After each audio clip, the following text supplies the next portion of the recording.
you touched a little bit about how, the South Asian community, there are a few comments here and there. Were there any other kind of cultural issues that you experienced during this time?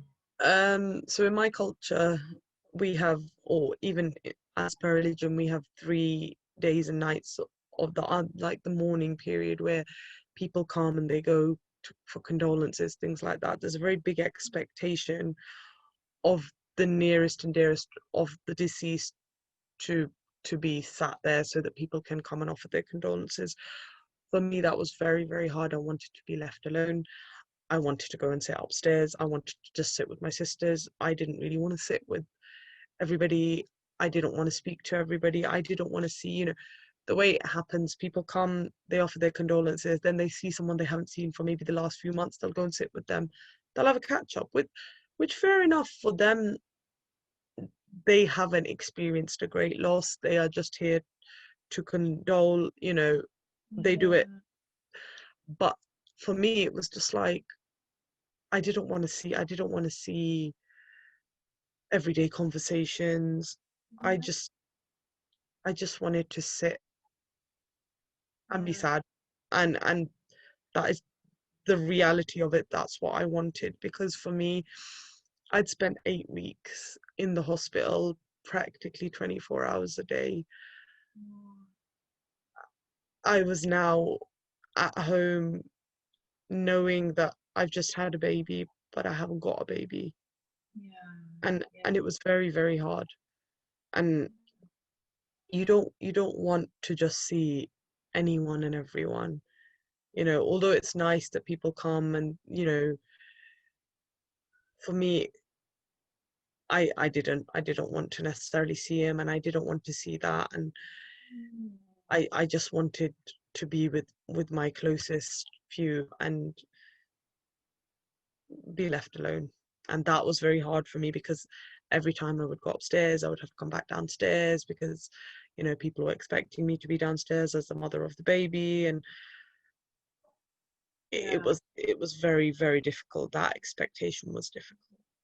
Yeah, no, I can imagine that. I mean, that is like, I mean, the fact that you have to then sit and kind of with other people and then having to talk about something, and when you probably, like you said, just wanted to have time to yourself. Yeah. And the whole thing is, I mean, it's such a short period of time actually to even, process that. That must have been really, really hard. And I think that's another thing as well, like that in our kind of community, like, being mindful of, okay, actually, does this person want us to come? Is it the right time to come at the moment? It might be that maybe 10 minutes of that day was fine, but maybe those next 10 minutes after, it's really not.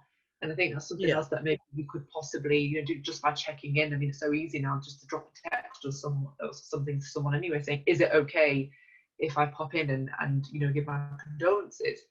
And I think that's really, really important. I think that, and I'm glad that you've highlighted that, because it's something that too often we don't think about. So I guess it's definitely something that's good to highlight. So kind of moving on, what advice would you give to other people who are going through what you've gone through? I would say that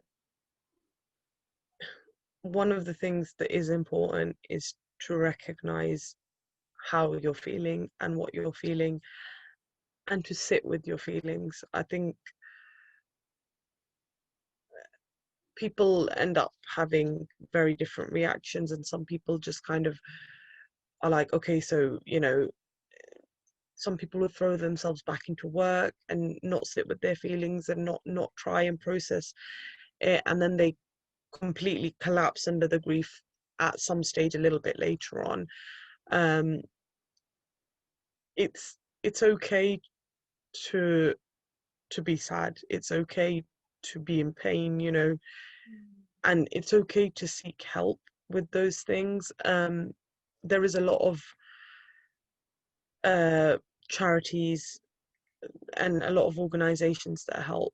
I mean, the particular few that I contacted, I spoke to one called Children of Jannah, which is set up by a lovely lady who lost her nephew, I think, but it's been a while, 13, 14, maybe longer years ago.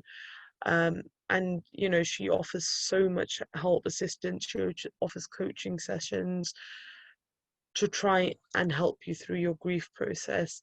There's also SANS. They have local groups that you go to. I think it's once a month. And I did go to 3 or 4 of those as well. Um, I also have I follow lots of Instagram lost moms and things like that, but there's one particular one that's the Saying Goodbye charity, and I've actually bought a couple of books from there as well.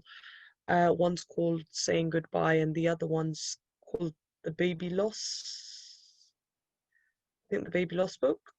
And I read a lot of books. I read a lot of books that were around baby loss, that were written around baby loss. And, you know, I remember my sister saying to me at the time that why would you want to read more books about women who've lost babies? You know, I can't think of anything worse after what's just happened. But for me, it was me sitting with my feelings because I could feel what they were writing, you know, and it's important. It's important to be able, for me, it was important. I mean, not everyone is going to deal with it that same way, you know, but it's important to sit with your feelings so you know what's right and what you need to do and how you need to cope. But don't do it all by yourself. You know, some people don't seek anyone. Some people need lots of people, you know, and it's okay if you only need one person. It's okay if you need a whole village to help you. You do what you need to do is best, but the most important thing is acknowledge your grief. Yeah. Okay. Well, thank you, Farah. Honestly, you know, you're so inspirational because, you know, listening to your story and how you want to, you know, how you're talking about it, you know, for anyone watching out there, you know, I hope that it hopefully helps a little bit in terms of being able to know that they can actually ask for help, or that they can actually talk about it if they wanted to, you know. And I think, you know, if anyone out there, if you've experienced any grief or loss and you do want to talk about it with someone, there are people out there, like Farah mentioned, there are lots of different organisations, different charities out there. You can contact the Muslim Women's Helpline as well, if you want to have a chat with someone. But there are lots of different organisations. We'll get the details from Farah actually for some of those, the charities that you mentioned, the Children of Jannah one, and the others as well, and we'll pop them into the description box. So thank you for watching, and I hope that helps. Bye. If you've been affected by any of the issues that we've discussed, there is help out there. There are resources and some websites that we've got linked down in the description box below. Thank you.